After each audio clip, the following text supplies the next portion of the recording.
Hello and welcome to Wobbly Bob's Fake News. Over the next few weeks in England and Wales, children go back to school, students go off to university, and parents go back to peace and quiet.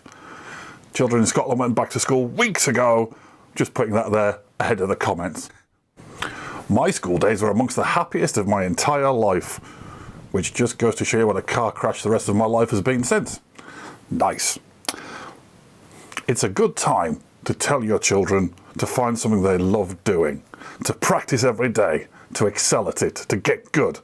And that means that one day, if they're lucky and they work hard enough, they'll have a fun hobby while they do a soul-destroying, life-shortening, thankless job from hell.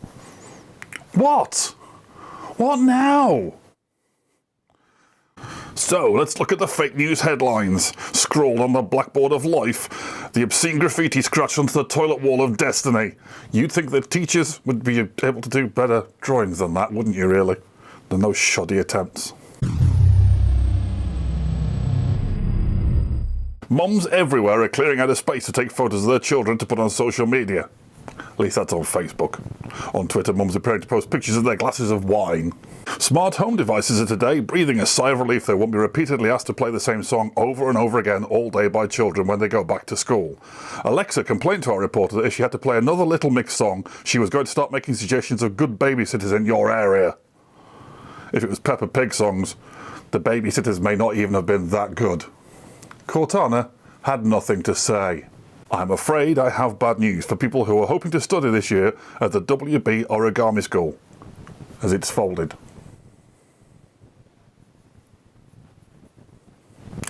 In similar news, the WB Office School has gone into administration. I'm sorry. A schoolboy from Essex who was worried that he'd fallen in love with 2 school bags has just realised he's bisexual. Schools are told to brace themselves for an influx of right-wing online trolls who are being forced to learn to properly use the language that they are supposedly so proud of. One troll said, "Mark my words." I did. I gave him 2 out of 10. Frankly, I was being generous. My daughter dropped the A-bomb at school last term.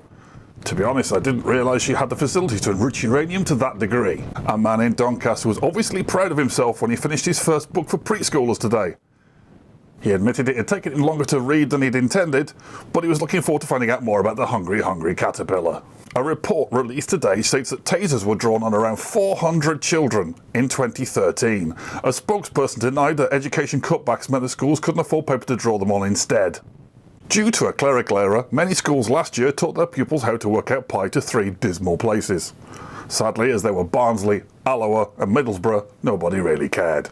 And finally, the downside of the children going back to school for parents can be returning to work. It will give them, on the other hand, time to try and understand what the new GCSE grades actually mean, and whether their children are thick or not. Spoilers! They are. Education is supposed to prepare you for adult life, isn't it? All I was prepared for was being rejected by girls and learning how to flick rubber bands. So I suppose on reflection it probably did prepare me, really, didn't it? That's the end of this back to school special edition of Wobbly Bob's Fake News. It's been educational. Who writes this shit? Thank you for watching. Please like and subscribe. Feel free to leave comments below, but try and make sure the abuse is spelt correctly. I will be marking you on it.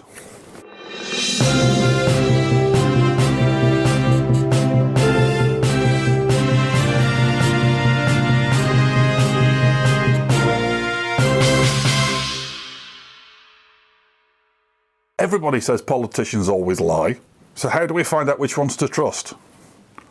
Ask them if they like big butts. Those ones can't lie. Oh yeah.